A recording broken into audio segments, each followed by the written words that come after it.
Пучи and Пенси. Пучи and Пенси или Пучи и Пенси е канал създаден през 2009 година.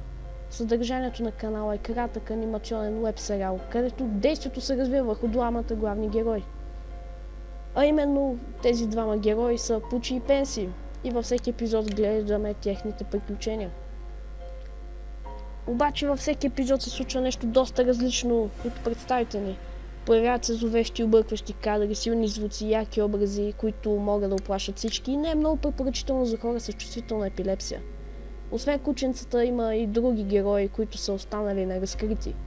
Примерно човекът с качулка и бяла маска на лицето, който се появява в почти всички епизоди.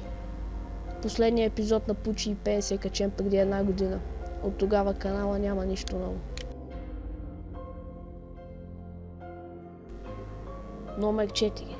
Nana825763. Този YouTube канал е създаден чак през 2006 и продължава да качва клипове до наши дни. Почти всичките й клипове съдържат кървища, стряскащи моменти, яки светлини. Ако някой от вас знае този канал по-отдавна, го поздравявам, защото човекът за този канал е създал крипипастата юзернейм 666. Може би ще направя видео за крипипастата някой друг път, но сега да се фокусираме върху канала. Бих казал, че каналът ти е арт проект. За мен обаче най-странното видео в канала е видеото, където тя прави тази огромна колкото стена мозайка изцяло с машина за татуировки. Отнема и месеци да направи този проект, но резултатът е зашеметяващ. Но обаче на края на видеото тя изгаря целия си труд само за 6 секунди.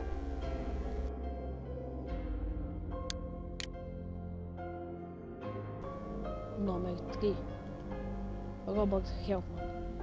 Този канал е може би един от най-странните канали, които съм виждал някога. Не заради клиповете, а заради факта, че той е публикувал всичките си видеа наведнъж.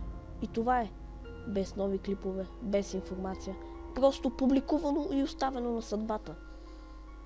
Каналът се фокусира върху Дейзи, за който се смята, че е мъртво момиче, увито в чувал за буклук. В клиповете се появява и друг герой, смятан за убиеца на Дейзи, който снима видеята. И може би е човекът зад канала. Клиповете са доста шашави и върху тях винаги се фокусира върху Дейзи, как се предполага, че прави разни неща. Тя всъщност не прави нищо, защото е мъртва. И да, последният клип е качен преди 1 година, както всичките други наведнъж.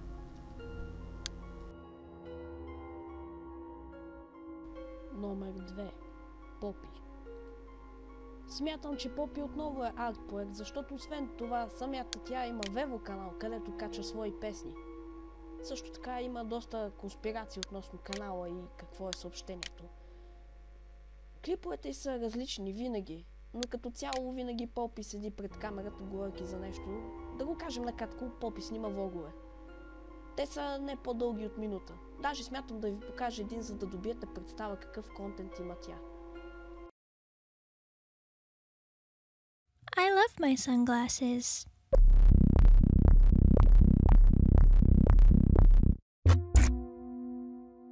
I love my sunglasses. I love my sunglasses so much. My favorite thing about my sunglasses is they allow me to see things that aren't usually there.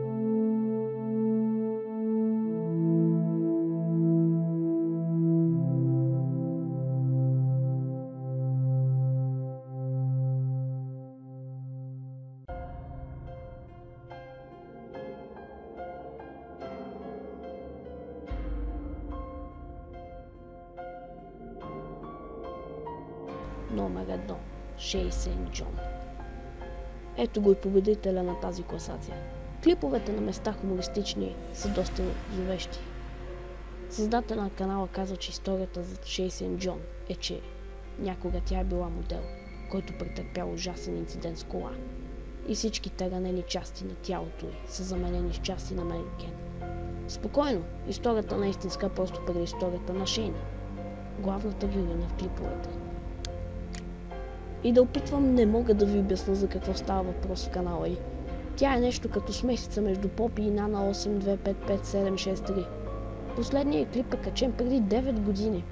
Едва ли ще има нови клипове с Шейн. Най-популярното видео се казва нещо с ръка. Не мога да го преведя правилно. Съжалявам за което.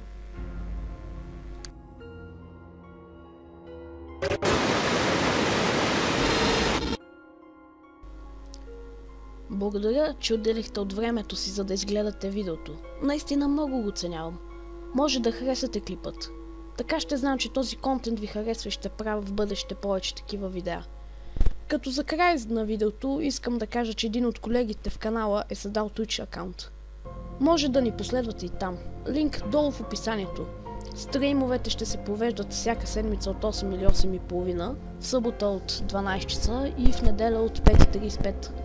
Аз бях Тедо от Game Crashers и ще се видим в следващото видео.